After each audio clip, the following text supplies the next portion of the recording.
Good morning students. आज हम revision करेंगे क्रिया और काल। क्रिया और काल के बारे में आपने पढ़ा होगा। क्रिया किसे कहते हैं, क्रिया के भेद कितने होते हैं और काल किसे कहते हैं। तो सबसे पहले तो हम पढ़ेंगे क्रिया। क्रिया क्या होती है? क्रिया किसी कार्य का करना या होना, जिन शब्दों से हमें ये पता चले किसी व्यक्ति वस्तु के होने की स्थिति का पता चले या किसी कार्य के होने या करने का पता चले, वो शब्द क्या कहलाते हैं? क्रिया कहलाते हैं। जैसे वह लड़का है, इसमें क्रिया है। हाँ, इसमें भी क्रिया है क्योंकि ये एक व्यक्ति के होने की स्थिति बता रहा है कि वह लड़का है, इसमें क्रिया है।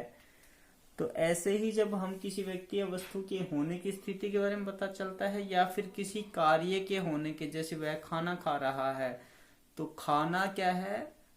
एक ऑब्जेक्ट है और खा रहा है क्या है?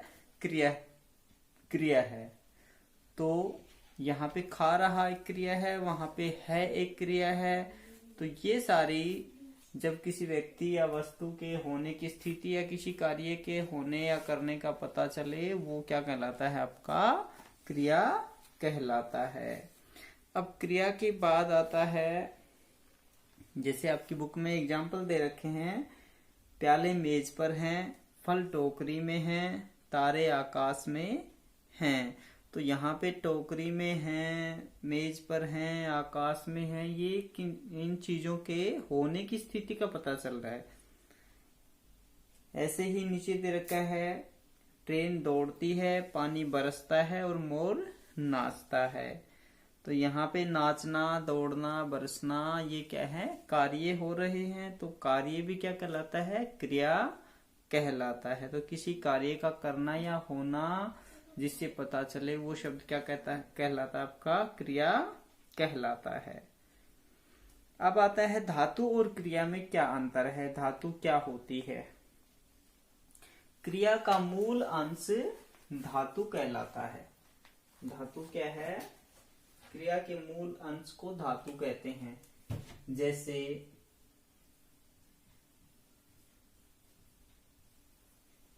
जैसे दौड़ना,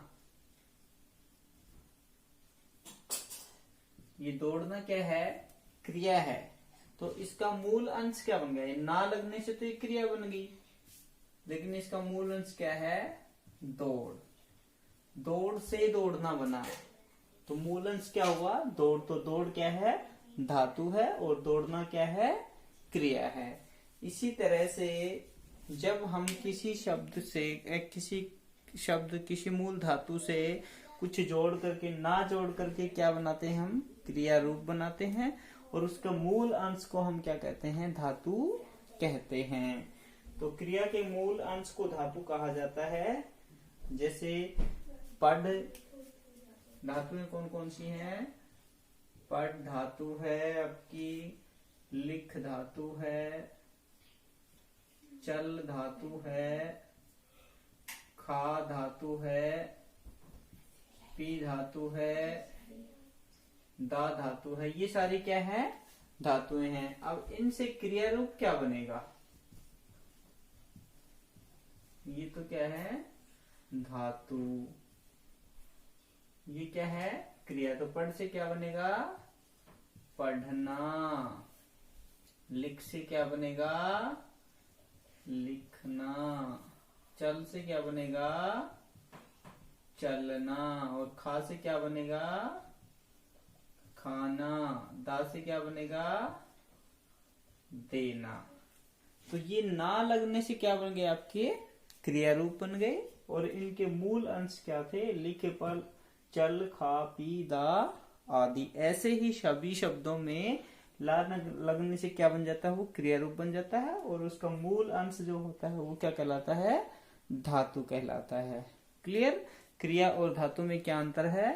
क्रिया के मूल अंश को धातु कहते हैं और क्रिया के रूप में जो शब्द बन जाता है एक्शन के रूप में, वो क्या क्या कहलाता है? आपका क्रिया कहलाता है।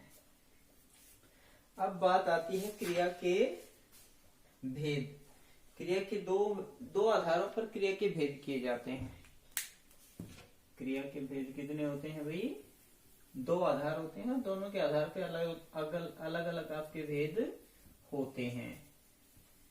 जैसे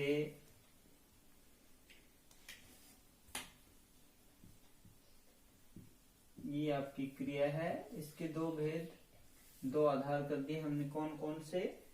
एक कर्म के आधार पे, कर्म के आधार पर, दूसरा है रचना के आधार पर, संरचना के आधार पर। कर्म के आधार पे क्रिया और दूसरा है संरचना के आधार पे। संरचना क्या होती है? बनावट की सेंटेंस कैसे बना, वाक्य कैसे बना, क्रिया का शब्द रूप कैसे बनता है। तो 2 तरीके से इसके भेद होते हैं। कर्म के आधार पे क्रिया के कितने भेद होते हैं? 2। कितने होते हैं? सकर्मक, दूसरा होता है अकर्मक।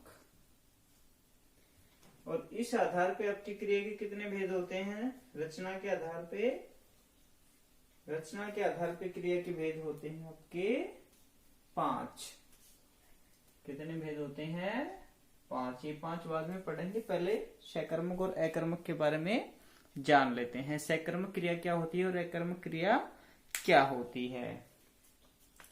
सकर्मक क्रियाएं वे क्रियाएं होती हैं जिनमें कर्म होता है, जिन क्रियाओं का अपेक्षित कर्म होता है, जिन क्रियाओं में कर्म होता है, वो क्रियाएं क्या कहलाती हैं? सकर्मक कहलाती हैं। जैसे वह फल खाता है, अब वो किसको खा रहा है? फल को खा रहा है। अब कर्म क्या होता है? कर्म वो होता है जिसके ऊपर जैसे कोई कार्य किया जाए और उस जिस पर कार्य का फल पड़े, यानी कि कोई एक्शन जो हो रहा है उसका असर उस पर पड़े, वो क्या कहलाता है? आपका कर्म कहलाता है। जैसे फॉर एग्जाम्पल, आप एप्पल खा रहे हो, आप सेब खा रहे हो, तो खाने वाला कौन हो? आप हो। जो कार्य को करने वाला होता है वो क्या कहलाता है? कर्ता। और जिस काम को करेगा वो काम क्या कहलाता है? कर्म कहलाता है। तो एप्पल को खाने वाले कौन हो? आप हो। अब क्रिया क्या हो रही है? खाया जा रहा है। अब खाया जो जा रहा है उसका असर, उसका प्रभाव, उसका इफेक्ट किस पे जा रहा है? एप्पल पे जा रहा है, क्योंकि एप्पल कट रहा है, हिस्सा एप्पल का छोटा बचेगा, एप्पल को ही चबाया जा रहा है। तो कार्य का, एक्शन का जब कोई इफेक्ट जिसके ऊपर बढ़ता है वो क्या कहलाता है? आपका कर्म कहलाता है। तो जिन क्रियाओं में कर्म होता है वे क्रियाएं क्या कहलाती हैं? सकर्मक कहलाती हैं। जैसे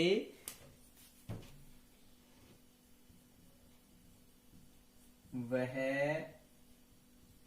फल खाता है, ये आपका सकर्मक क्रिया का उदाहरण है। जिन क्रियाओं में कर्म नहीं होता है, जिन क्रियाओं का कर्म लुप्त होता है, विराजमान नहीं होता है, वो क्रियाएं क्या कहलाती हैं? अकर्मक कहलाती हैं। जैसे मान लीजिए आप यहाँ से फल को हटा दीजिए, वह खाता है, क्या खाता है? यहाँ पे कुछ दे नहीं रखा, तो क्रिया क्या है? अकर्मक है। यदि फल आ गया तो क्रिया क्या है? सकर्मक है। तो आपको ये ध्यान रखना है कि क्रिया में कर्म है या नहीं है। तो जहां पे कर्म होता है वो क्रिया सकर्मक होती है, कर्म नहीं होता है वो क्रिया अकर्मक होती है। ठीक है। अब बैठना, सोना, चलना, ये क्रियाएं क्या होती हैं आपकी? सूंघना, ये क्या होती हैं? अकर्मक क्रियाएं होती हैं। ठीक है। अब है आपका कुछ सकर्मक क्रियाएं अकर्मक क्रियाओं से बनती हैं और कुछ अकर्मक क्रियाएं सकर्मक क्रियाओं से बनती है। इन दोनों प्रकार की क्रियाओं के उदाहरण देखिए। यहाँ पे ये प्रश्न आपका बार बार आता रहता है और ये चीज आपको समझनी है कि अकर्मक क्रियाओं से सकर्मक क्रियाएं बनाना और सकर्मक क्रियाओं से अकर्मक क्रियाएं बनाना। जैसे अकर्मक से बनी क्रियाएं हैं, क्या है? जगना, जगता कोई अपने आप है, कर्म की आवश्यकता नहीं होती है। और जगाना क्या है? आपकी सकर्मक क्रिया, क्योंकि इसे कोई दूसरा का आदमी करेगा और असर किस पे पड़ेगा? आपके ऊपर पड़ेगा। अब मैं नींद से उठ गया, अब मैं ही उठा, उठने का असर किसके ऊपर पड़ा? मेरे खुद के ऊपर पड़ा। कार्य को करने वाला कौन था? मैं ही था। तो मैं नींद से उठ गया मतलब मेरे खुद के द्वारा ही कार्य किया गया और मुझ पे ही असर पड़ा। तो मैं कौन हूँ? करता हूँ। तो यहाँ पे कर्म नहीं है, तो क्रिया कैसी है? अकर्मक है। और मैंने उसे उठाया, तो मैंने कार्य किया, लेकिन असर किस पे पड़ा? जो सो रहा था उस पे पड़ा। तो उठना और उठाना, उठना क्या है? अकर्मक है और उठाना क्या है? सकर्मक है। तो ये इस तरह से आपको अकर्मक से सकर्मक बनाना है। जैसे जगना से जगाना, बैठना से बैठाना, उठना से उठाना और सुनना से सुनाना, सोना से सुलाना, उबलना से उबालना, हंसना से हंसाना और हारना से हराना। ये आपकी कौन सी क्रियाएं बनेंगी? अकर्मक से सकर्मक क्रियाएं बनेंगी। इसी तरह से आपकी सकर्मक से बनी अकर्मक क्रियाएं, जैसे काटना। अब काटना की क्या बनेगी? कटना, अकर्मक। तोलना की क्या बनेगी? तुलना। खोलना की क्या बनेगी? खुलना। बेचना की क्या बनेगी? बिकना। और देखना की क्या बनेगी? दिखाना, दिखना। और गाड़ना की क्या बनेगी? गड़ना। ये आपकी सकर्मक से अकर्मक क्रियाएं बनी हैं। अब अगली बात आती है कि द्विकर्मक क्रिया क्या होती है। बहुत इंपॉर्टेंट बात है ये कि सकर्मक भी हो गया, लेकिन सकर्मक में भी एक द्विकर्मक होता है और एक कर्मक होता है। तो द्वि का मतलब होता है दो। द्वि मीन्स आप संस्कृत में पढ़ चुके होंगे। द्वि मीन्स क्या होता है? दो। तो जिन क्रियाओं के दो कर्म होते हैं वे क्या कहलाती हैं? द्विकर्मक क्रिया कहलाती हैं।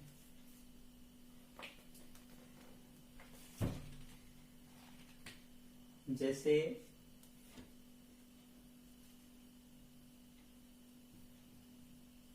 द्विकर्मक, द्वि का अर्थ होता है दो, कर्म का अर्थ होता है दो कर्म। तो जिसमें दो कर्म हो, जिसमें दो कर्म हो वे द्विकर्मक क्रिया कहलाती हैं। वे द्विकर्मक क्रिया कहलाती हैं।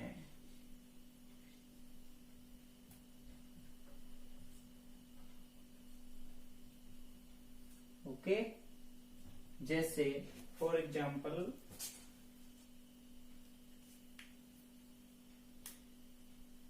अध्यापक ने छात्र को हिंदी पढ़ाई।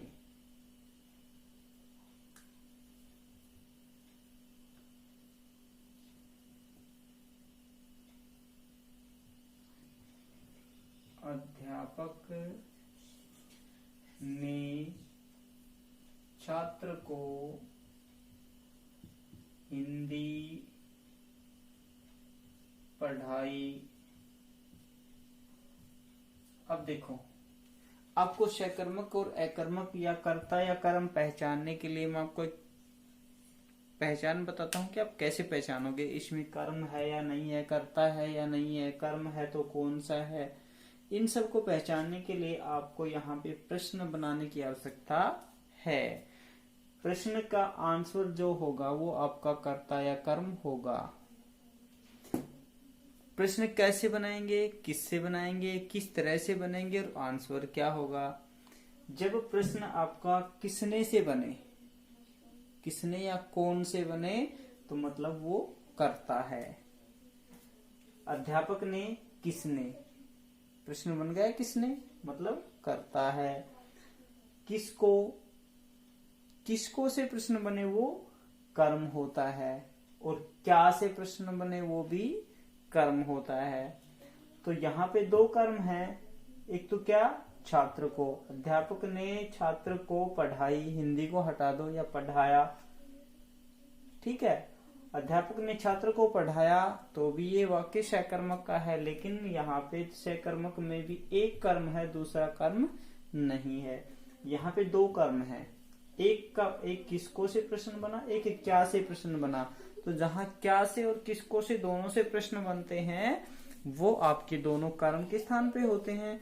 तो यहाँ पे दोनों कर्म हो जाएंगे। तो पहला कर्म क्या है, अध्यापक ने किसको पढ़ाया, छात्र को। तो पहला कर्म क्या है आपका, छात्र, ठीक है। क्या पढ़ाया, हिंदी पढ़ाई। तो ये तो है आपका पहला कर्म, ये है आपका दूसरा कर्म। तो जिन वाक्यों में दो कर्म होते हैं वे क्या कहलाते हैं, आपकी द्विकर्मक क्रिया कहलाती है। अध्यापक ने छात्र को हिंदी पढ़ाई, पहला कर्म क्या है, छात्र को, दूसरा क्या है, हिंदी। तो इस तरह के जो वाक्य होते हैं वो आपके क्या होते हैं, द्विकर्मक वाक्य कहलाते हैं। तो ये था आपका कर्म के आधार पे क्रिया के भेद। अब आता है रचना के आधार पे क्रिया के भेद। संरचना के आधार पे क्रिया के कितने भेद होते हैं।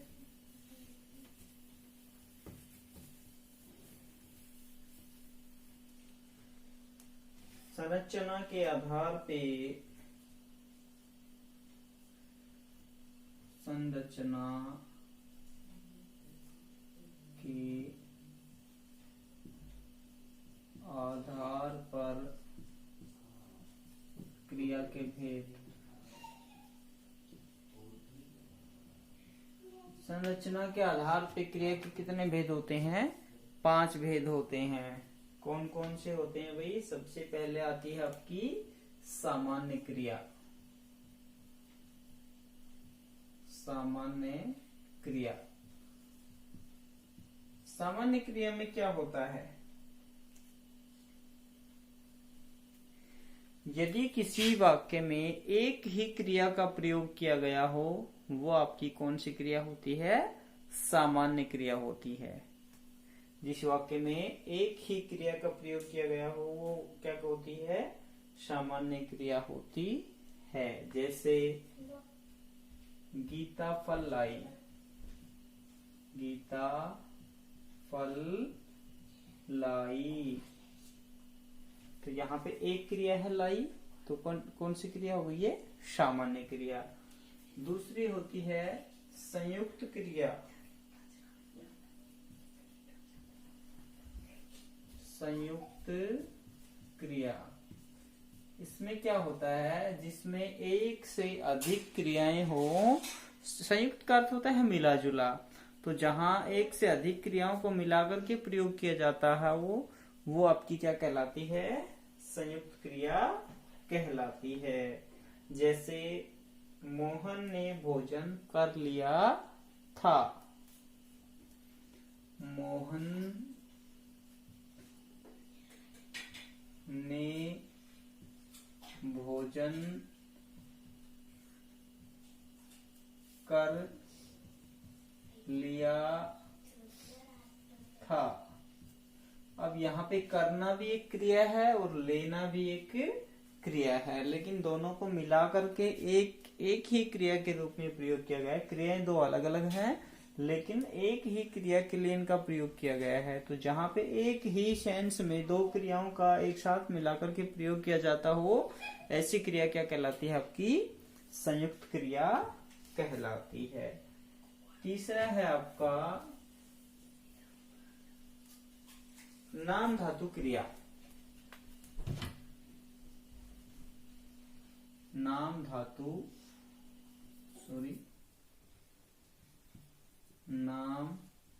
धातु क्रिया ये क्या होती है? जैसे कि नाम से पता है, नाम से क्रिया, नाम से धातु बनाना। नाम मीन्स संज्ञा और धातु मतलब क्रियापद।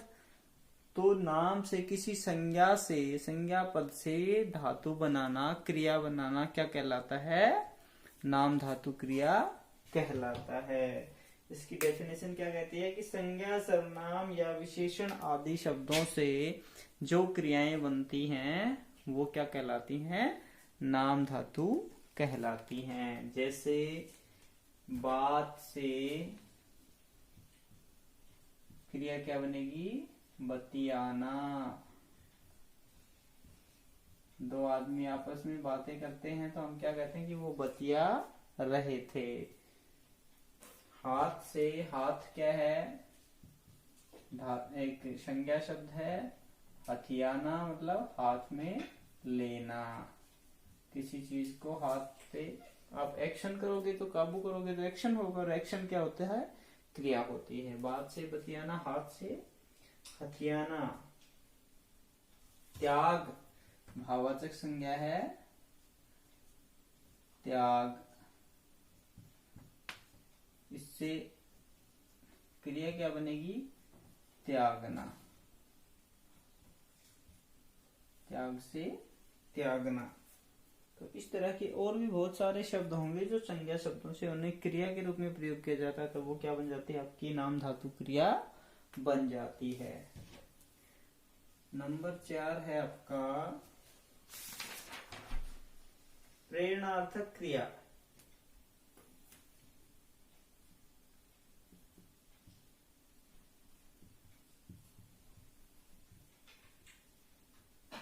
प्रेरणार्थक क्रिया, इसमें क्या होता है? देखो, प्रेरणार्थक क्रिया जिस क्रिया को कर्ता स्वयं न करके किसी दूसरे व्यक्ति को कार्य करने के लिए प्रेरित करता है, वो क्रिया क्या कहलाती है? प्रेरणार्थक क्रिया कहलाती है। डेफिनेशन फिर सुन ले, समझ ले एक बार कि जिस क्रिया में कर्ता स्वयं कार्य ना करके किसी दूसरे को कार्य करने के लिए प्रेरित करता है, तो वहां पे जो क्रिया होती है वो कौन सी होती है? प्रेरणार्थक क्रिया होती है। जैसे मोहन कबूतर को दाना चुगाता है। मोहन कबूतर को दाना चुगाता है, तो एक्शन कौन कर रहा है? कबूतर कर रहा है। चुगने का एक्शन कौन कर रहा है? कबूतर कर रहा है। और चुगा कौन रहा है? मोहन। तो मोहन एक्शन थोड़ी कर रहा है, वो तो खड़ा है, वो तो पास में खड़ा है। और हाथ में, ये हो सकता है उसने हाथ में दाना ले रखा हो सकता है नीचे ले रखा हो, तो हाथ में ले रखा है तो भी वो चुपचाप खड़ा है, और कबूतर दाना चुग रहा है। तो यहाँ पे मोहन उस कबूतर को मोटिवेट कर रहा है, प्रेरित कर रहा है। तो जहां पे कर्ता स्वयं कार्य ना करके किसी दूसरे को प्रेरित करता है कार्य करने के लिए, वो आपकी कौन सी क्रिया होती है? प्रेरणार्थक क्रिया होती है। अगली लास्ट अंतिम क्रिया है आपकी पूर्वकालिक क्रिया। पूर्वकालिक क्रिया क्या होती है? जब कोई एक कार्य पूरा होने के बाद दूसरा कार्य होता है, वो क्रिया आपकी पूर्वकालिक क्रिया कहलाती है। कौन सी? पहले वाली, कि बच्चा दूध पीकर सो गया। तो पहले कौन सी क्रिया हुई भाई? यहाँ पे दूध पीने की, और दूसरी क्रिया क्या हुई? सोने की। तो पहली क्रिया संपन्न होने के बाद दूसरी क्रिया होती है, वो पहले वाली क्रिया क्या कहलाती है? आपकी पूर्वकालिक क्रिया कहलाती है। कि जैसे बच्चा दूध पीकर सो गया। ओके, अब आता है आपका काल। काल सिंपल सा टॉपिक है, आसान सा टॉपिक है। आपकी बुक में तो और भी छोटा दे रखा है। काल के कितने भेद होते हैं? काल होता गया है। तो जैसे हमने क्रिया पढ़ी, तो ये क्रिया के ऊपर ही आधारित होता है कि जिस समय में क्रिया की जाती है, यानी कि जिस समय में कोई कार्य हो रहा है, कोई एक्शन हो रहा है, वो समय क्या कहलाता है? काल कहलाता है। तो डेफिनेशन क्या होगी? क्रिया के होने या किए जाने वाले समय को काल कहते हैं। काल, काल किसे कहते हैं? क्रिया के होने या किए जाने वाले समय को काल कहते हैं। जैसे पीयूष कल चला गया, पीयूष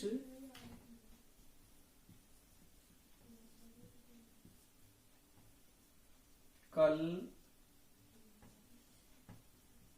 चला गया।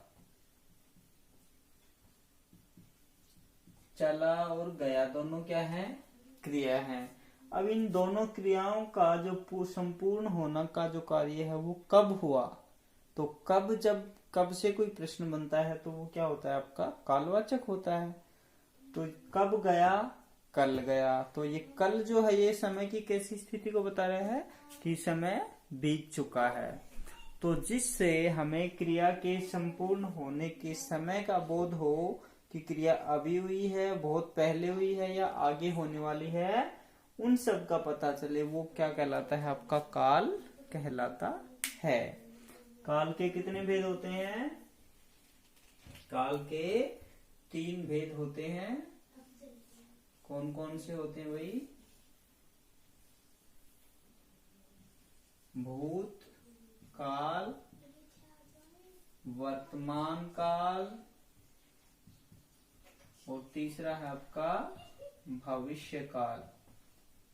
भूत, भविष्य और वर्तमान। भूतकाल क्या होता है? बीते हुए समय को, यानी कि जो समय पीछे बीत चुका है उसे हम क्या कहेंगे? भूतकाल कहेंगे। जो समय फिलहाल चल रहा है उसे क्या कहेंगे? वर्तमान काल कहेंगे। और जो समय आगे आने वाला है उसे हम क्या कहेंगे? भविष्य काल कहेंगे। तो बीते हुए समय में जो क्रिया हो गई वो भूतकाल की कहलाएगी। अब जो चल रहा है उसमें वर्तमान काल की, और आने वाले समय में जो क्रिया होगी वो भविष्य काल की कहलाएगी। तो ये था आपका आज का टॉपिक, क्रिया और काल, क्रिया के भेद और काल के भेद। तो आप लोगों को इस चैप्टर को कंप्लीटली रिवाइज करके और इसकी एक्सरसाइज बिल्कुल करेक्ट करनी है, आपको करेक्शन करना है। उस समय आपने जो करेक्शन वर्क आपका छोड़ दिया था वो कल मैं आपको इसके राइट आंसर सेंड करता हूँ, उसके साथ मैच करके और आप अपने करेक्शन वर्क को करके और फिर आप होमवर्क सेंड करेंगे। ओके, तो कल का आपका क्या है? चैप्टर को रीड आउट करना, समझना, और आप इसका करेक्शन करने के बाद होमवर्क, आज इसका होमवर्क सेंड कर देंगे। Okay, bye, all the best.